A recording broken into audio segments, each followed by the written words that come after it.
उसका जो एक बहुत ही इम्पोर्टेंट पिलर है वो है लोग जो कि उन कंपनियों के डायरेक्टर बनते हैं इंडिया में, क्योंकि इंडियन डायरेक्टर के थ्रू ही ये सब कुछ वाइट लगता है, लाइक फॉर्मल लगता है।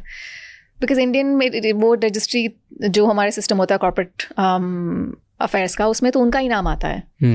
So we started to go and meet this directors कि उनको बताया भी जाता है कि ये क्या हो रहा है। तो we would go and run and end up in this most bizarre like neighborhoods, residential in Preet Vihar and other places in Delhi. And we've gone to those people's houses and we've asked them कि आप Indian director हो इस company के, इस Chinese company के, आपको पता है ये चाइनीज़ कंपनी क्या करती है?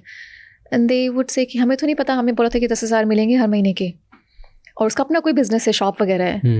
So they would like randomly sort of approach people and say कि आप हमारे डायरेक्टर बन जाओ. So the money aspects was scams, romance and all were interesting, but like how the Chinese were also gaming our financial systems was also an interesting story.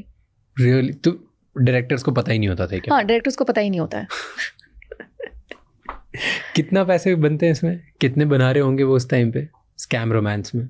The thing about these particular scams जो कि जिसको मैं transnational कहती हूँ, उसमें कि आपको पता ही नहीं चलता है कि जो उस तरह बैठा है उसको यहाँ से कितनी कमाई हो रही है। जब मैं फाइनली जब ये बस्ट हुआ गलवान की क्लैश के बाद, तो जब इन्फोर्समेंट डायरेक्टर इन चीज़ों को देखने लगी, तो जो दोनों कंपनियां थी दोनों पे रेड हुए, और जो लोग से मैं बहुत ही कैजुअली